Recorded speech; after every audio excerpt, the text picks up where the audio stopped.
दोस्तों, Jugal sir online classes YouTube channel में आपका हार्दिक स्वागत है। आज मैं आपके लिए कुछ खास नया वीडियोज लेकर के आया हूं जो आपके लिए बहुत काम का अच्छा साबित होगा, क्योंकि आपको पता है तो लोको पाइलट CBT2 की तैयारी के लिए भी हाल ही में आपके जो है पेपर है और उसी के बारे में बात कर रहा हूँ। एक एक चीज पर आपको फोकस करना है, वहां पर ध्यान देना है। तो मैं आज आपको जो बताने जा रहा हूँ वो CBT2 का जो है जनित्र वाला पार्ट, जो कि आपके इंजीनियर वाले में भी बहुत काम आएगा, तो दोनों के लिए ही बहुत साबित होगा। अच्छा बात बता देना चाहता हूँ कि आज जो आपका वीडियो बहुत ही कारगर होगा। इसमें मैं आपको बहुत कठिन होता है, डिफिकल्ट होता है, जो कि मैंने इजी कर दिया। इस वीडियो में से प्रत्येक एग्जाम में आपके एक दो क्वेश्चंस जरूर देखने को मिलेंगे, अतः आपके लिए बेहद काम का है, लाभदायक है। खासतौर से जिनकी इलेक्ट्रिकल ब्रांच रही है या फिर ट्रेड रही है तो उनके लिए बहुत काम का होगा। देखिए दोस्तों, सबसे पहले मैं बात कर रहा हूँ तो डीसी जनित्र क्या होता है, इसके बारे में एक एक चीज का आपको विस्तार से विवरण देता हूँ।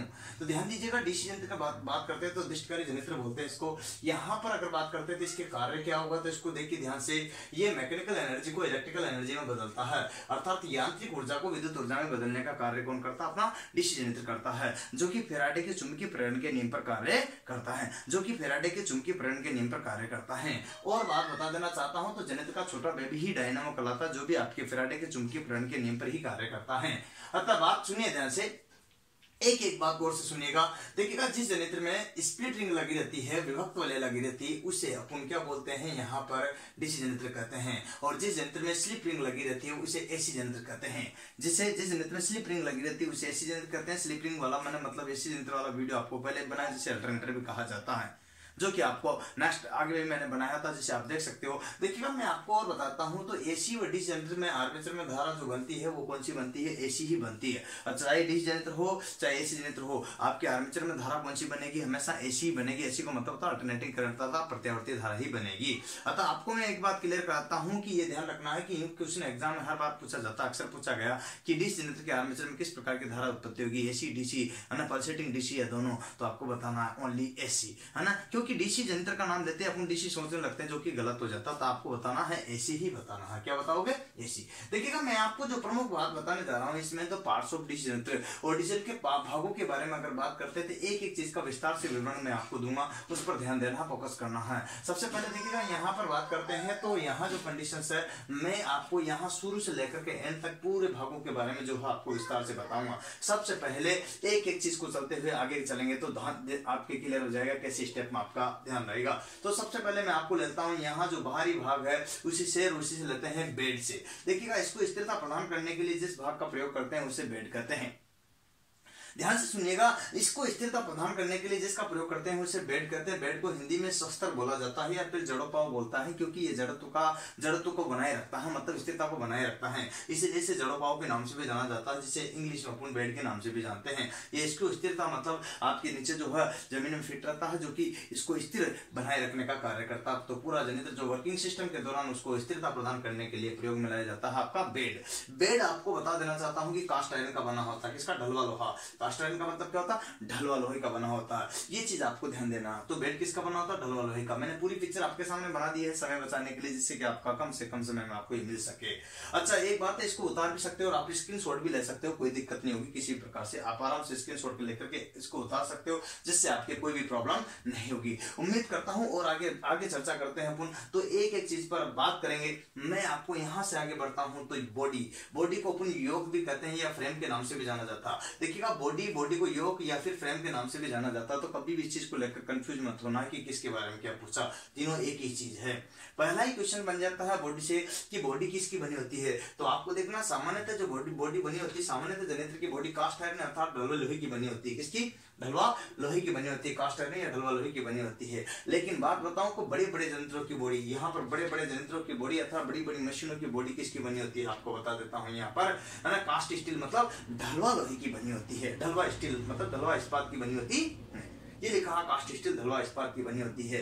ये कंडीशंस आपकी होती है। इसके बाद पूछा जाता है बॉडी का कार्य क्या है, इसका यूज क्या है, इसका उपयोग क्या है। तो आपको बताना है। देखिएगा, सबसे पहले स्टेप में कि चुंबकीय फ्लक्स को पथ प्रदान करना। इसके अंदर जो भी चुंबकीय फ्लक्स बन रहा है उसको पथ प्रदान, रास्ता प्रदान, वेग प्रदान करने के लिए जिसका प्रयोग किया जाता है वो आपका क्या कहलाता है? यहाँ पर क्या कहलाता है? चुंबकीय, यहाँ पर योग कहलाता है। तो आपसे एग्जाम में पूछ लिया जाता है कि योग का या बॉडी का क्या कार्य है, तो चुंबकीय फ्लक्स को पथ प्रदान करना, रास्ता प्रदान करना। दूसरा आपका क्वेश्चन है कि दूसरा कार्य क्या, तो बाह्य आघातों से सुरक्षा प्रदान करना, मतलब किसी भी तरह से गिर जाता है, चोट लग जाती है या बाह्य आघात लग जाती है, तो बाहरी आघातों से सुरक्षा प्रदान करने के लिए जिसका प्रयोग किया जाता है वो जनित्र का होता है योग, बॉडी या फ्रेम। ओके, तीनों एक ही चीज है। उम्मीद करता हूं ये बात आपको समझ में आ रही होगी। इसी क्रम में देखिए दोस्तों, आगे में फ्रेम बॉडी के योग के बाद में अगर बात करते हैं तो यहाँ पर मैग्नेटिक फ्लक्स बन रहा है, ये चुंबकीय फ्लक्स है, ये भी चुंबकीय फ्लक्स है, तो चुंबकीय फ्लक्स होना जरूरी है, बिना चुंबकीय फ्लक्स के वर्किंग नहीं करेगा, फैराडे का चुंबकीय प्रेरण का नियम लागू नहीं होगा। अतः चुंबकीय फ्लक्स अत्यंत आवश्यक है। तो आपको ध्यान रखना है कि मैग्नेटिक फील्ड बनता है और उसी के द्वारा इसमें क्या होता है, यहाँ पर चुंबकीय प्रेरण का नियम लागू होता है और ये वर्किंग सिस्टम आता है, आर्मेचर घूम जाता है, आगे क्रिया आपको हो जाती है। तो आर्मेचर जो घूमता है तो शाफ्ट की सहायता से घूमता है, जिसको मैकेनिकल एनर्जी मिलती है। तो मैकेनिकल एनर्जी को किसमें बदलता है, फैराडे के चुंबकीय प्रेरण के आधार पर यांत्रिक ऊर्जा में बदलता है। आगे मैं बात बताऊं, इसी क्रम में देखिएगा यहाँ पर चुंबकीय फ्लक्स का जो कार्य है, ये किसके कारण उत्पन्न होता है, चुंबकीय फ्लक्स, ये चीज देखना है। तो यहाँ पर आप बताओगे चुंबकत्व के कारण उत्पन्न होता है। किसके कारण होता है, चुंबकत्व के कारण, अर्थात यहाँ मैग्नेटिज्म के कारण ये उत्पन्न होता है। एक एक चीज को क्लियर करना, स्पष्ट करना, कोई कंफ्यूजन नहीं रखना। बात बताता हूं इसी के क्रम में। नेक्स्ट आता तो अपनी यहाँ पर क्या आता है, पोल, और पोल की बात करते हैं तो यहाँ पर कहा जाता है फील्ड पोल्स को। क्या कहते हैं, फील्ड। फील्ड का मतलब होता है क्षेत्र और पोल का मतलब ध्रुव होता है। तो ये फील्ड पोल जो है किसका बना होता है, तो आपको बता देता हूं, दोनों स्टेप आपको रखने। ढलवा लोहा के स्थायी चुंबक बनाने के लिए बनाया जाता है, ढलवा लोहा का स्थायी चुंबक बनाने के लिए बना, जिसको बोलते हैं कास्ट आयरन परमानेंट मैग्नेट के लिए। अब बात बताता हूं कि छोटे जो जनित्र होते हैं उनके बारे में बात करते हैं। तो छोटे जनित्र को क्या कहा जाता है, डायनामो। डायनामो भी कहते हैं, इसके अलावा उसको मैग्नेटो भी कहा जाता है, क्योंकि स्थायी चुंबक बनाई जाती है तो स्थायी चुंबक को मैग्नेट कहते हैं, इससे बनता है मैग्नेटो। तो आपसे कहा जाता है डायनामो को अन्य किस नाम से जाना जाता, तो मैग्नेटो को। छोटे जनित्र को किस नाम से जाना जाता है, डायनामो को। डायनामो को किस नाम से जाना जाता है, मैग्नेटो को। ये चीज आपको ध्यान रखना है। तो छोटा जनित्र होता है, जनित्र का वेग भी क्या कहलाता है, डायनामो। क्या कहलाता है, डायनामो। अरे भैया आपके आता ना, आता रीजनिंग में क्वेश्चन आता है, याद होगा आपको। क्या कहते हैं कि शेर के बच्चे को शावक कहते हैं, है ना, मुर्गी के बच्चे को चूजा कहते हैं। तो इसी तरह से जनित्र के बेबी क्या कहलाएगा, डायनामो या फिर मैग्नेटो। राइट, समझ में आई बात, डायनामो या मैग्नेटो। इसी क्रम में आपको एक एक चीज को क्लियर पढ़ते हुए आगे जाना। साथ आ जाइए मेरे, देखिएगा आगे चलते हैं। इसी क्रम में तो आपसे कहा जाए कि पोल्स जो होते हैं, पोलों की संख्या कितनी होती है, आपसे एग्जाम में पूछ ले तो बता देना दोस्तों। मिनिमम हो सकती है 2, अधिकतम होती है 8। अब यूं नहीं कह सकते हो कि का मतलब 2 का 3 विषम में नहीं होगी, होगी तो सम कंडीशन में होगी, मतलब 2 हो सकती है, 4 हो सकती है, 6 हो सकती है और 8 हो सकती है। तो अधिकतम 8 और न्यूनतम 2। यूं नहीं कि 5 और 3, ये विषम क्वांटिटीज में नहीं होगी। तो यहाँ पर ध्यान रखना, ये आपको ध्यान रखना, 2 से लेकर कितनी 8, तो न्यूनतम 2 और मैक्सिमम 8, ये कंडीशन है। तो ये कंडीशन मैक्सिमम क्या आती है, ये मिनिमम क्या जाती है, यहाँ मिनिमम क्या जाती है, ये मैक्सिमम क्या आती है। दोनों कंडीशन को आपको क्लियर हो गया होगा। आगे चलिए दोस्तों, एक और बात बता देना चाहता हूं। नेक्स्ट आपका जो कंडीशंस आती है तो यहां पर क्या आता है, इसी क्रम में देखिएगा। अब यहाँ पर जो है इसका यूज की बात आती है, तो यूज में क्या कंडीशंस हो जाता है, किसका, यहाँ पर पोल्स का। और पोल की बात करते हैं तो चुंबकीय क्षेत्र स्थापित करने के लिए किसका प्रयोग करेंगे, अगर चुंबकीय जो क्षेत्र स्थापित करेंगे, जो चुंबकीय फील्ड स्थापित करेंगे, तो उसके लिए किसका प्रयोग करेंगे, यहाँ पोल का, ध्रुव का। वही कंडीशंस आपके होती है। ये लिखा हुआ NSSN लिखा हुआ आपके, तो यहाँ पर N, यहाँ पर N, यहाँ पर S, तो यहाँ पर बेस। ये 4 महीने लगाए गए हैं। आप यहाँ पर 2 भी लगा सकते हो, 8 भी लगा सकते हो, वो कंडीशन के ऊपर निर्भर है। अधिकतम और न्यूनतम की कंडीशन याद रखना। अगर बात करता हूं तो चुंबकीय क्षेत्र स्थापित करने के लिए किसका बना होता है, ढलवा लोहा, या फिर यहां पर बात करते हैं तो ढलवा लोहा नहीं, यहाँ पर कास्ट स्टील, मतलब ढलवा इस्पात या फौलाद। इस्पात को क्या बोलते हैं, इस्पात को क्या बोलते हैं, फौलाद। फौलाद का मतलब मजबूत होता है, जो कि कार्बन और स्टील से मिलकर के बना होता है, जिसे स्टील या इस्पात कहा जाता है, और उसी को फौलाद कहा जाता है। फौलाद का मतलब मजबूती, इसीलिए तो बोलते हैं किसी को भी मारते पीटते और उसके कुछ असर नहीं होता, क्या फौलाद की औलाद है, मतलब मजबूती के कारण उसको जाना जाता है। समझ में आ रहा होगा, उम्मीद करता हूं। एक चीज को क्लियर कीजिएगा, देखिएगा, या फिर एनिल स्टील का भी बना होता है। इसको बात करते हैं, एनिल स्टील का भी बना होता है। बड़े बड़े जंत्र, तो बड़े बड़े जंत्र किसके बने होते हैं, ढलवा इस्पात के या एनिल स्टील के। सामान्यतः तो छोटा जंत्र किसका बना होता है, यहाँ पर स्थायी चुंबक अर्थात ढलवा लोहे के। Okay, clear. और स्थायी चुंबक जनों को ही मैग्नेटो कहा जाता है। एक बात तो क्लियर होगी यहाँ पर। इसके बाद अगर बात करते हैं तो यहाँ पर जिस पर वाइंडिंग स्थापित की जाती है वो पोल पर की जाती है, जिसे बोलते हैं फील्ड वाइंडिंग। क्या बोलते हैं? Field winding. और फील्ड वाइंडिंग का क्या होता है? चुंबकीय क्षेत्र को उत्पन्न करना, जनरेट करना। चुंबकीय क्षेत्र मैग्नेटिक फील्ड को जनरेट करने के लिए जिसका उपयोग किया जाता है उसे क्या बोलते हैं यहाँ पर? क्षेत्र वाइंडिंग या फील्ड वाइंडिंग कहा जाता है। नेक्स्ट कंडीशन में आता तो पोल शू। पोल शू की बात करते हैं तो पोल शू किसके बने होते हैं? कास्ट आयरन के, ढलवा लोहा की, किसके? या फिर कास्ट स्टील के। पोल शू किसके बने होते हैं? कास्ट आयरन के या फिर कास्ट स्टील के। ये आपके पोल शू बने होते हैं। आपको बता देना चाहता हूं पोल शू का जो यूज है वो चुंबकीय क्षेत्र फैलाना। यहाँ पर देखिएगा ये जो पोल शू लगे हुए हैं, इन पोल शू का क्या यूज होगा? चुंबकीय क्षेत्र को फैला देगा। जो मैग्नेटिक फील्ड बना हुआ उसको क्या कर देगा? फैला देगा। तो ये कार्य होता है। दूसरा क्या होता है? यहाँ पर जो वाइंडिंग स्थापित है ये वाइंडिंग को बाहर नहीं आने देना। तो यहाँ पर लिखा चुंबकीय क्षेत्र को फैलाना तथा फील्ड कॉइल को स्थिरता प्रदान करना। तो बाहर नहीं आ देगा। फील्ड कॉइल क्या रहेगी? क्या रहेगी? स्थिरता प्रदान रहेगी, स्थिर रहेगी। अर्थात यहाँ पर किस पर? पोल पर बनी रहेगी। ये कंडीशन दोनों कार्य कौन करता? अपना पोल शू। पोल शू का आकार जो होता है पोल से लगभग दुगना होता है। कितना होता है? लगभग दुगना होता है। यहाँ लिखा देखो आकार की बात करता है तो पोल शू का आकार पोल शू इसके लगभग क्या होता है? दुगना होता है। लगभग दुगना होता है। ये क्षेत्र को बढ़ा देता है। यहां तक की जो कंडीशन है ये पोल शू था। इसके बारे में यहाँ पर देखो क्लियर दिया गया। अब और बात करते हैं आगे इसी क्रम में। आई होल नेत्रछिद्र जो ऊपर का जो भाग होता है जिसे आई होल कहा जाता है, जिसे नेत्रछिद्र कहते हैं। तो ये क्या होता है? जनित्र को एक स्थान से उठाकर दूसरे स्थान तक रखने के लिए जिस साधन का उपयोग किया जाता है या जिस पार्ट्स का उपयोग किया जाता है वो आई होल का होता है। इसका जो भाग है वो कौन सा? आई होल है, जिसे नेत्रछिद्र कहते हैं। तो यहाँ लिखा जनित्र का स्थान परिवर्तन करना। जनित्र का स्थान परिवर्तन करने के लिए कंडीशंस आपके साथ में होती है जो कि मैंने आपको बता दी है। नेक्स्ट में अगर इसी क्रम में चलते हैं तो दोस्त इधर आ जाते हैं। आगे देखिएगा यहाँ पर मैं एक एक चीज के विस्तार चल रहा हूँ। तो मैं यहाँ से चला था, कहाँ से? बाहर से यहाँ तक पहुंच गया पोल, उस पर वाइंडिंग बाद पोल शू के बाद अपन पहुंच जाते हैं यहाँ चुंबकीय फ्लक्स आपको बता ही दिया है। इसके बाद बताऊं तो यहाँ पर क्या था? आर्मेचर। और आर्मेचर ये आ गया। आर्मेचर की बात करता हूं तो आर्मेचर में जो भी स्थितियां सामने है कि आर्मेचर क्या होता? देखिए आर्मेचर जो कंडीशन से बात करता हूं तो आर्मेचर निम्न शैथिल्य गुणांक वाले पदार्थ का बना होता है। लो हिस्टेरिसिस फैक्टर वाले जो पदार्थ है उसका बना होता है। जो कि आपको क्यों बना होता है? क्यों वाले पदार्थ सिलिकॉन स्टील का बना होता है। सिलिकॉन स्टील का इसलिए क्योंकि इसका शैथिल्य गुणांक हिस्टेरिसिस फैक्टर क्या होता है? बहुत कम होता है। और कम होने के कारण आपको बताता हूं इसमें शैथिल्य हानियां मतलब हिस्टेरिसिस लॉस क्या होता है? बहुत कम होता है। और हानियां कम होगी तो दक्षता अधिकतम होगी, आउटपुट अधिकतम होगा, एफिशिएंसी अधिकतम होगी। यही कारण है कि इसको सिलिकॉन स्टील का बनाया जाता है। ये चीज आपको ध्यान रखना। आर्मेचर के जो कंडीशंस यहाँ पर मैंने बता दिया कि सिलिकॉन स्टील का बना होता है, लेकिन आर्मेचर का जो रेजिस्टेंस होता है ना, रेजिस्टेंस जिसे आर कहते हैं, तो वो निम्न होता है अर्थात 1 ओम के लगभग। ये दिल्ली मेट्रो में भी हाल में पूछा गया था, याद हो तो आपको 2018 वाला जो पेपर हुआ था। देखिए उसी के बारे में बात कर रहा हूं। तो क्या क्वेश्चन था कि यहाँ जो बात बताऊं आपको तो कितना यहाँ 1 ओम क्यों पूछा था? क्यों पूछा था कि डीसी मोटर के आर्मेचर में प्रतिरोध का मान कितना होता? तो क्या बताओ? 1 ओम। मैंने मोटर वर्ड बोल दिया। यहाँ मोटर है या जनित्र है, दोनों में 1 ओम ही होता है।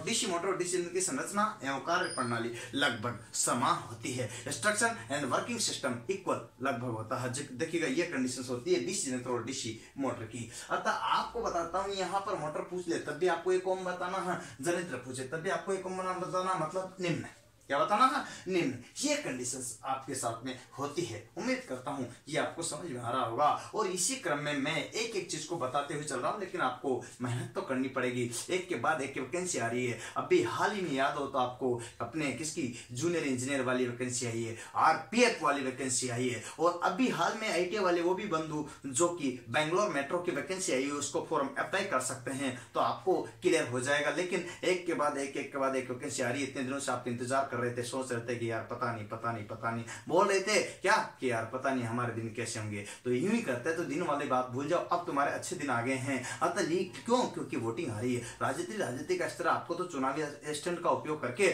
जो भी वैकेंसी है उसमें निकल जाना ही अपना लक्ष्य रखना। क्या करना आपको? तो इसलिए आपको कभी भी नहीं करना क्या कि कभी ना कहो कि दिन हमारे खराब है, समझ लो कि कांटों से घिरे हम गुलाब है। रखो हौसला तो मंजर भी आएगा, प्यासे के पास चल करके समंदर भी आएगा। थक करके ना बैठ बैठो, थक कर के ना बैठो, और मंजिल के मुसाफिर, मंजिल भी मिलेगी और जीने का मजा भी आएगा। यकीन मानेगा, आपको जरूर आएगा, लेकिन इसके लिए वेट करना पड़ेगा। नेक्स्ट स्टेप में अगर दोस्तों बात करता हूं तो एक और कंडीशन आपके साथ चलते हैं।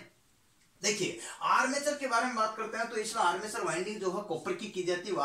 वाइंडिंग का अगर जिक्र आता है, चाहे आर्मेचर की हो, ट्रांसफार्मर की हो, जनरेटर की हो, अल्टरनेटर की हो, किसी भी मशीन की वाइंडिंग हो, वाइंडिंग हमेशा कॉपर की जाती है। क्योंकि कॉपर क्या होता है, यहाँ जो बात करते हैं तो इससे एफिशिएंसी बढ़ जाती है। दूसरी बात है कंडक्टिविटी में इसका सेकंड स्थान है चांदी के बाद। ओके, दूसरा स्थान है चालकता में, इसलिए इसका वाइंडिंग का उपयोग कॉपर का किया जाता है। आगे बताता हूं तो यहाँ पर देखिएगा, यहाँ पर आर्मेचर को पटलित किया जाता है। आर्मेचर को वाइंडिंग को क्या किया जाता है, पटलित मतलब लेमिनेटेड किया जाता है, जिससे एडी करंट लॉस मतलब भंवरद्वारा हानियां क्या होती है, निम्न होती है, कम होती है। और ये निम्न होने के कारण आपसे एग्जाम में कई बार पूछा गया है कि पूछा जाता है कि आर्मेचर यहाँ पर आर्मेचर और वाइंडिंग को पटलित अर्थात यही वर्ड आता है, पटलित लेमिनेटेड क्यों किया जाता है, तो आपको बताना है भंवरद्वारा हानियों को कम करने के लिए, एडी करंट लॉस को कम करने के लिए। आपको बता देता हूं कि याद होना चाहिए कि ये कंडीशंस आप करेगी, अर्थात न्यू पूछ ले कि आपको कि आउटपुट अधिकतम प्राप्त करने के लिए क्या करेंगे, तो डीसी यंत्र का अधिकतम आउटपुट प्राप्त करने के लिए ताम्र हानियां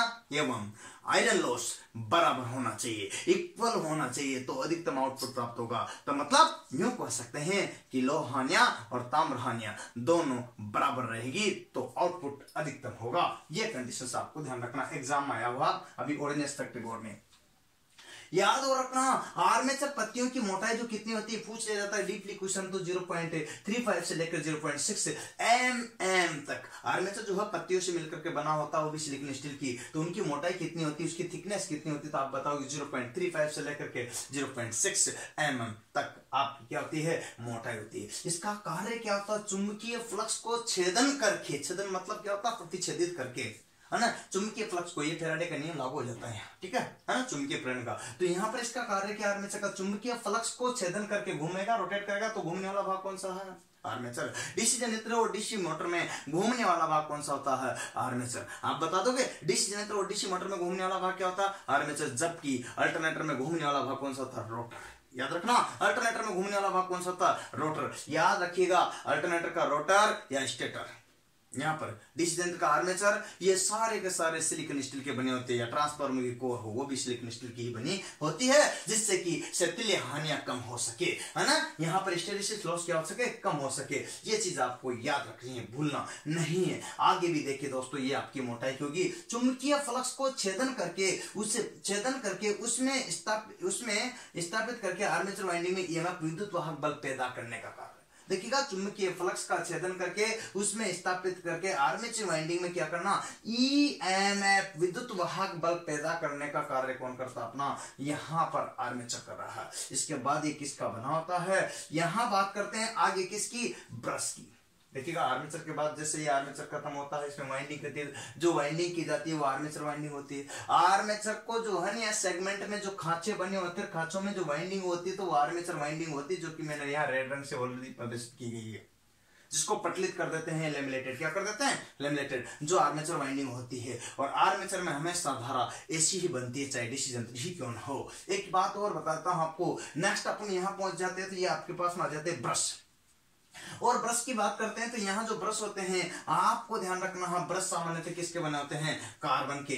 बड़ी बड़ी मशीनों के ब्रश कार्बन प्लस तांबे के बने होते हैं, तो C+Cu अर्थात यहाँ कार्बन और तांबे के बने होते हैं। अब इसका कार्य क्या है ब्रश का, ये देखना है, धारा को संग्रहित करके आउटपुट मतलब निर्गत प्रदान करना। तो धारा को संग्रहित करके आउटपुट प्रदान करने का कौन कार्य कर रहा है, ब्रश। ब्रश से जुड़े थे पिगटेल, और पिगटेल की सहायता से अपना आउटपुट प्रदान कर लेते हैं। तो आपको पूछा जा सकता है कि कार्बन के ब्रश जो होते हैं या फिर ब्रश जो बने होते हैं उनका क्या कार्य होता है, तो धारा को संग्रहित करके कलेक्ट करके आउटपुट प्रदान करने का कार्य कौन करता, अपना यहाँ पर ब्रश। इसके बाद आता है तो आपको ब्रश पर स्प्रिंग का दबाव, क्योंकि ब्रश किससे नियंत्रित होते हैं, स्प्रिंग की सहायता से। तो स्प्रिंग का भी एक दबाव होता है, जो कि अच्छा क्वेश्चन, ज्यादा डीपली क्वेश्चन हो जाता है, जो कि होता है 0.1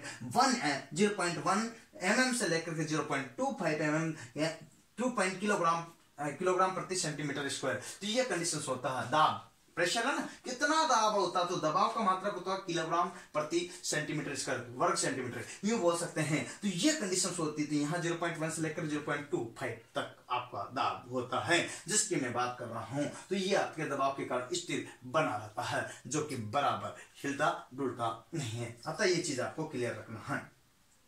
उम्मीद करता हूं दोस्तों बात समझ में आ रही होगी। नेक्स्ट बात करते हैं तो कार्बन एक और बात क्यों यूज करते हैं कार्बन का, क्योंकि ये घर्षण रोधी होता है। कार्बन के ब्रश ही क्यों यूज करते हैं, इसका कारण ये होता है क्योंकि ये जो है ना घर्षण रोधी होता है, फ्रिक्शन रोधी होता है। तो यहाँ पर फ्रिक्शन क्या होगा, इसमें कम होता है, और ताप के बढ़ने पर प्रतिरोध क्या हो जाता है, ताप के बढ़ने पर प्रतिरोध कम हो जाता है या घट जाता है, इससे चालकता बढ़ जाती है, आउटपुट अधिकतम देता है। इसलिए अपन कार्बन के ब्रश प्रयोग में लाए जाते हैं। तो पहली कारण समझो घर्षण रोधी। दूसरा इसका एक अवगुण है जो कि तापमान के बढ़ने पर क्या होता है, प्रतिरोध कम हो जाता है और चालकता बढ़ जाती है। तो अपन को आउटपुट ज्यादा चाहिए, तापमान बढ़ेगा घर्षण होगा, तो इसलिए इसका उपयोग अपन किसका करते हैं, कार्बन का करते हैं। तो यहाँ पर आपसे पूछा जाता है कि ब्रश किसके बने होते हैं, तो कार्बन के। किसके, कार्बन के। ये चीजें आपको याद रखनी है। नेक्स्ट में देखिएगा आप अगली क्रम, इसी क्रम में एक एक चीज और देखिएगा। तो यहाँ पर मेटल की बात करते हैं, इसमें हार्ड एंड कॉपर। अब देखिए किस पर पहुंच जाते हैं अपन, यहाँ कम्यूटेटर पर। किस पर, ये आपको मैंने ब्रश पढ़ा दिए। इसके बाद में किसको पहुंच जाते हैं, कम्यूटेटर। और कम्यूटेटर को क्या बोलते हैं अपन, दिक् परिवर्तक। और दिक् परिवर्तक का कार्य क्या होता है दोस्तों, सबसे पहले बात में मेटल की बात करते हैं तो हार्ड एंड कॉपर का बना होता है, कर्षित कठोर तांबे का बना होता है, अर्थात घर्षण रोधी जो पदार्थ होता है उसका बना होता है। अर्थात यूं बोल सकते हैं कम्यूटेटर जो किसका बना था, हार्ड एंड कॉपर का। और भारतीय रेलवे की जो ऊपर की सिरोपरी ओवरहेड लाइनें होती हैं जिसमें 25 केवी अर्थात 25,000 वोल्ट की विद्युत धारा सप्लाई होती है, या मेट्रो की जो सिरोपरी ओवरहेड लाइन होती है उसमें 25 केवी या 25,000 वोल्ट की विद्युत धारा प्रवाहित होती है, वो भी हार्ड एंड कॉपर की बनी होती है, कर्षित कठोर तांबे की बनी होती है। याद रखना, वो एग्जाम में बता भी। और उसको 25 केवी एसी सप्लाई, कौन सी, एसी, न कि डीसी। 25 केवी का मतलब होता है 25,000 वोल्टेज, और वो बनी होती है हार्ड एंड कॉपर की, जिससे घिसता नहीं है, और घिसता नहीं तो आराम से इलेक्ट्रिसिटी मिलती रहती है और चलती रहती है। उसमें भी ट्रैक्शन मोटर लेते हैं, सीरीज वाली मोटर की बात करते हैं। ट्रैक्शन मोटर होती है सीरीज वाली, तो रेलवे में जो प्रयोग में लाई जाती है ट्रैक्शन सीरीज मोटर प्रयोग में लाई जाती है, जिनका जिक्र मैं आगे बताऊंगा। देखिए दोस्तों एक और बात बता देता हूँ, कम्यूटेटर की बात करता है तो ये तो मेटल हो गया। कम्यूटेटर का कार्य क्या होता है, दिक् परिवर्तक। नाम देखो दिक् परिवर्तक, धारा की दिशा को बदलने वाला, अर्थात एसी को डीसी में बदलने वाला, अर्थात धारा को एक ही दिशा में प्रवाहित करने वाला। यहाँ पर कहलाता कम्यूटेटर, जिसे बोलते हैं दिक् परिवर्तक, धारा को एक ही दिशा में बदलने वाला, एसी को डीसी में बदलने वाला, ये आपका कहलाता है कम्यूटेटर। आप बात बताता हूँ, यहाँ कम्यूटेटर में जो है ना गैप होता है, एयर गैप के बीच में अपन डालते हैं माइका, क्या डालते हैं, अब्रक के सेगमेंट से उसको भर दिया जाता है। यहाँ पर बात क्या, किसका प्रयोग करते हैं, अब्रक का। किसका प्रयोग करते हैं, अब्रक का। ये एग्जाम में आपसे पूछा जा सकता है। एक चीज को क्लियर करना दोस्तों, लास्ट में आपकी जो कंडीशंस आ रही है, एक चीज देखो, यहाँ पर बेरिंग आ रही है। देखो जो भाग दिख रहा है आपको, ये है बेरिंग। और बेरिंग आप जानते हो, यहाँ पर बुश बेरिंग जो है छोटी मशीनों के लिए प्रयोग में लाए जाते हैं। एग्जाम पूछा जा सकता है कि बुश बेरिंग का उपयोग कहाँ करते हैं, तो छोटी मशीनों के लिए, अर्थात छोटे जनरेटर के लिए। बॉल व रोलर बेरिंग का प्रयोग कहाँ करते हैं, तो बड़ी मशीनों के लिए। क्यों, क्योंकि अधिक स्पीड और अधिक लोड के लिए प्रयोग में लाए जाते हैं। भारतीय रेलवे के पहियों में भी रोलर बेरिंग प्रयोग में लाए जाते हैं, जो कि अधिक स्पीड और अधिक लोड के लिए प्रयोग में लाए जाते हैं। तो रेलवे के बेरिंग पूछ ले तो आपको पता ना, रोलर बेरिंग क्या बताओगे। लेकिन अगर आपको पूछ ले सामान्यतः तो क्या बताओगे, बॉल बेरिंग। सामान्यतः किसका प्रयोग करते हैं, बॉल बेरिंग का। और छोटी मशीनों के लिए किसका, यहाँ पर बुश बेरिंग का प्रयोग किया जाता है। लेकिन अधिक स्पीड और अधिक लोड के लिए, जो भारी के लिए प्रयोग में लाया जाता है, वो रोलर बेरिंग का प्रयोग किया जाता है। जनरेटर चाहे कोई सा भी हो, पर ध्यान रखें यहाँ छोटे और बड़े के लिए कार्य के अकॉर्डिंग। अच्छा एक बात और, इसका यूज क्या है, यूज क्या, आर्मेचर को मुक्त चाल प्रदान करना, फ्री मुक्त गति प्रदान करने का कार्य कौन करता है, आपके यहाँ बेरिंग फ्रिक्शन को कम कर देता और मुक्त चाल प्रदान कर देता, तो घर्षण फ्री कर देता इसको। एक बात और क्लियर होगी, यहाँ पर लास्ट में मेरे पास जो चैप्टर बचता है वो बचता आपके शाफ्ट। और शाफ्ट की बात करते हैं तो शाफ्ट किसकी बनी होती है, माइल्ड स्टील की। किसकी बनती है, मृदु इस्पात की। और याद रखना आपको कि शाफ्ट को क्या प्राप्त होती है, यांत्रिक ऊर्जा टरबाइन की सहायता से प्राप्त होती है। और ये यांत्रिक ऊर्जा को फिर अपन यहाँ पर फैराडे का चुंबकीय प्रेरण का नियम लगा करके उसे विद्युत ऊर्जा में बदला जाता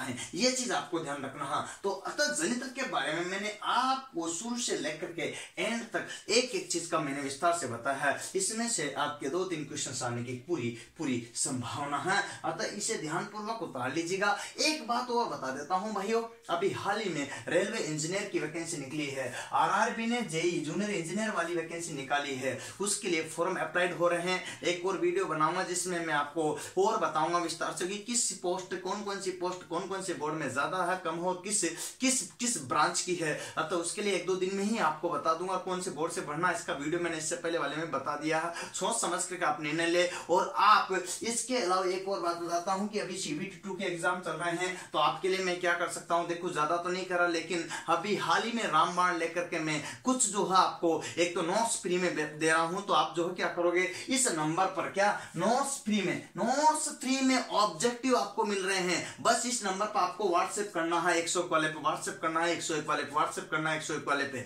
तो आपके पास मेरे वाले नोट्स पहुंच जाएंगे फ्री में। आप अपनी ट्रेड के ब्रांच के अनुसार उनको पढ़ सकते हो, आपके काम आएगा, बेहद लाभदायक होगा, जिसका कोई चार्ज नहीं, कोई शुल्क नहीं, निःशुल्क आपको प्रोवाइड करा रहा हूं। दोस्तों इसके बाद एक और बात बताता हूं, CBT 2 के बाद में जैसे ही साइको होगा तो साइको के लिए आप कोचिंग कर सकते हो, जूनियर इंजीनियर के लिए कोचिंग कर सकते हो। कोचिंग के लिए अपने जो है ना 101 वाले नंबर पर, मतलब 8561079101 वाले नंबर पर कांटेक्ट कर सकते हो। 8561079101 वाले पे कांटेक्ट कर सकते हो। ये चीज आपको ध्यान रखना है। इसकी कंडीशंस आपको मैं यहां पर क्लियर कर रहा हूं और कोई भी कंफ्यूजन आपको नहीं रखना। तो भाइयों एक चीज को आपको क्लियर और विस्तार से करना है, कोई भी कंफ्यूजन आप मन में मत रखना। और यहां जो मैं पढ़ा रहा हूं सारा का सारा आपको एक के बाद एक चीज पढ़ाते जा रहा हूं। अतः प्लीज जो है अच्छा लगे तो शेयर सब्सक्राइब कर दिया करो। निराश कभी भी नहीं हो रहा, क्योंकि मेहनत खुद को करनी पड़ती है। इसीलिए तो कहते हैं कि मेहनत कर ले मानवी, मेहनत रखे मान, बिन मेहनत रिजय कोने, गुरु धनी और भगवान कोई भी बिना मेहनत के नहीं रिश्ता। दोस्तों अतः आज के लिए मैं आपको उम्मीद है कि ये वीडियो आपको समझ में आया होगा, पसंद आया होगा। लाइक कीजिएगा, शेयर कीजिएगा, सब्सक्राइब कीजिएगा। बहुत बढ़िया, धन्यवाद। जय हिंद, जय भारत, वंदे मातरम।